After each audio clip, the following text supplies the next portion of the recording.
Bonsoir mesdames et messieurs. Aujourd'hui vous êtes avec Minatou Sivarajan dans l'émission Table d'affaires, une émission qui reçoit sur son plateau les entrepreneurs pour parler de leur parcours entrepreneurial ainsi que faire la promotion de leurs produits sur MBTV, Mali Business TV, Maliga Soroni Yirwa Teleso.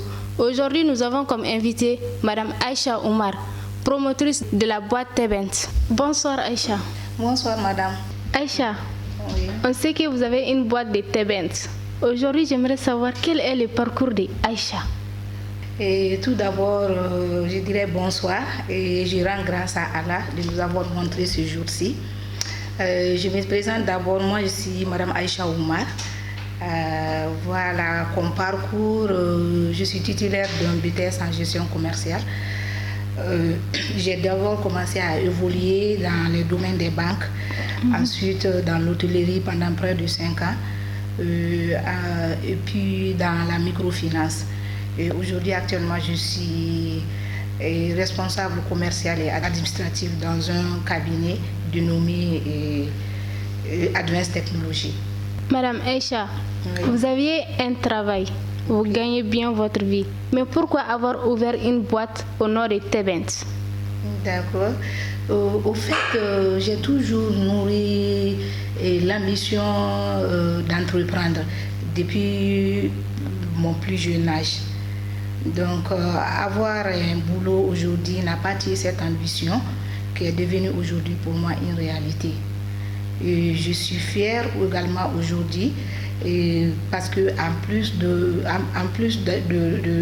mettre en œuvre ce projet, j'ai pu créer quelques emplois et puis un concept culinaire nouveau avec des produits purement bio.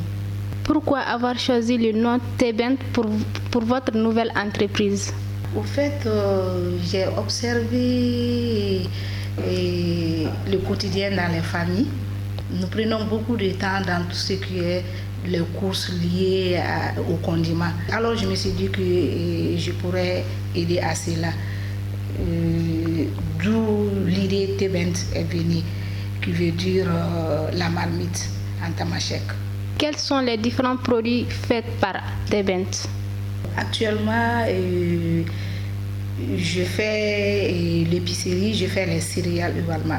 Donc, dans l'épicerie, je fais tout ce qui est, je fais des produits bien soignés, traités, transformés en poudre. Et je fais également des mélanges d'épices locales et importées. Je fais également des bouillons aussi. J'ai le bouillon Soumbala, qui est un bouillon 100% naturel. Qui est fait pour remplacer les magies avec des substances chimiques. Voilà, ce bouillon est fait à base de soumala, de poisson séché, poisson fumé, d'autres épices. Voilà, et j'ai également le bouillon aux crevettes. C'est un bouillon fait à base de produits de fruits de mer et d'autres épices importées pour donner de la saveur. Et j'ai également le bouillon aux crevettes et au soumala cette fois-ci, parce que la base c'est le soumala. Les deux en un quoi? Les deux en un, voilà. Et c'est aussi à base il y a aussi les fruits de mer, voilà. Et puis le soumala et les crevettes séchées, les huîtres, voilà. C'est des bouillons qu'on peut consommer à cru même. Voilà, c'est des bouillons adaptés à toutes sortes de sauces, que ce soit africain ou européen. Voilà. Et aussi, maintenant, les produits, les épices traitées que je transforme en poudre, il y a entre autres le soumalamougou, j'ai le cannelle, irifarani, j'ai le cumin et ce qu'on appelle la mafédier. J'ai également l'anis vert, ce qu'on appelle al-halao. J'ai aussi l'épice pour les fakoué, l'épice fakoué, fait pour le fakoué. En fait, c'est un mélange pour mieux préparer sa sauce. Parce qu'on a constaté que dans le marché, quand on va, c'est pas tout le monde qui peut, c'est pas tout le monde qui peut donner les vrais condiments du fakoué. Voilà, on a constaté que quand on part au marché, on dit fakoué, on veut faire du fakoué, on nous donne n'importe quoi. Et tous les épices venant du nord. Or, ce n'est pas tous ces épices-là qui rentrent dans le fakoué. Donc, je fais des mélanges des épices pour adapter uniquement pour le fakoué. J'ai aussi un autre épice, épices Ouidjila et Toukasso. Ça, c'est des mets du nord. Voilà, qui ne sont pas connus par tout le monde, les condiments ne sont pas connus par tout le monde.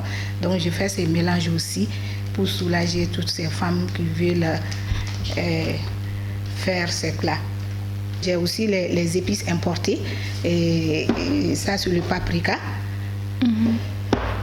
Il y a le curry, il y a l'épice poulet, l'épice poisson, l'épice viande, et puis j'ai le poudre d'ail, ainsi de suite.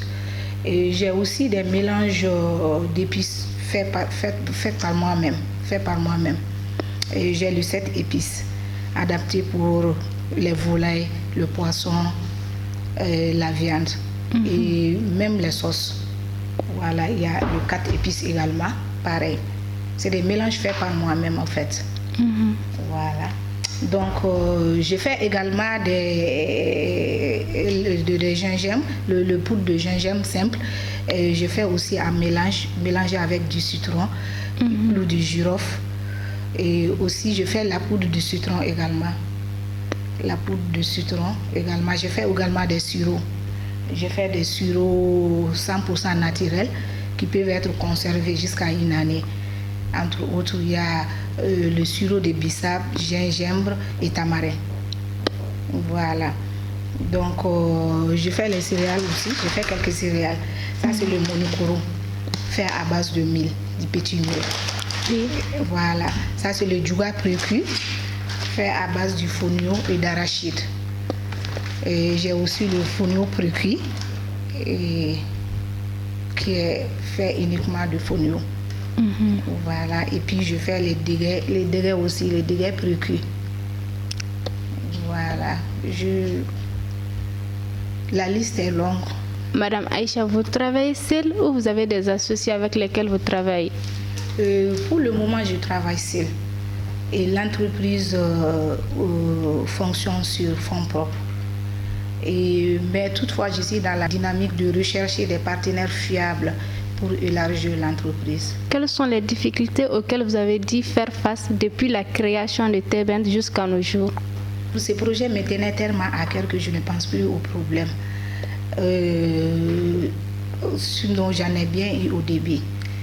Tout d'abord, il y a le fait d'avoir des bons conseils et ou comment trouver ces bons conseils. Et aussi le fait d'avoir les ressources financières et absorber tous ces défis. Tebent a été créé il y a 2 ans de cela. Et aujourd'hui, on est en 2022. Moi, j'aimerais savoir quel est votre objectif pour l'an 2022 et les années qui suivent.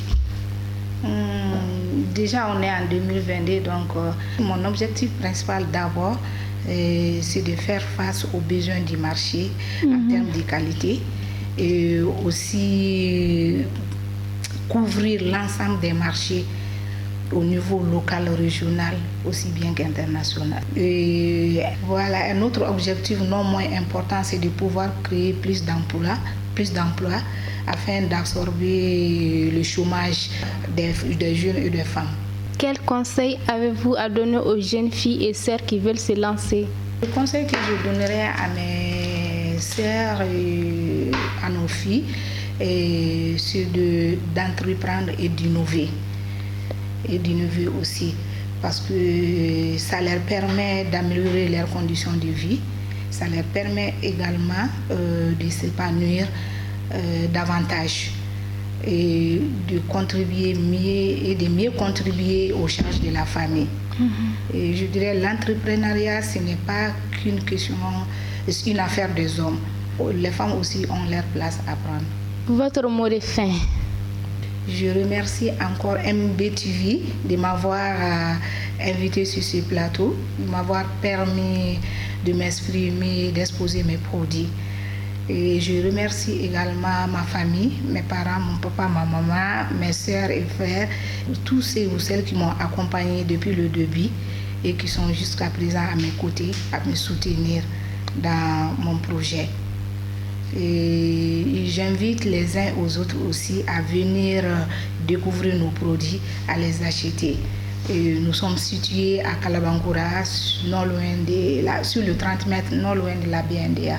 On est joignable également au 76 38 95 50. Merci chers internautes. Et c'est ainsi que prend fin notre émission Table d'affaires. Merci de choisir MBTV, Mali Business TV, Maliga Soroni Yirwa Teleso.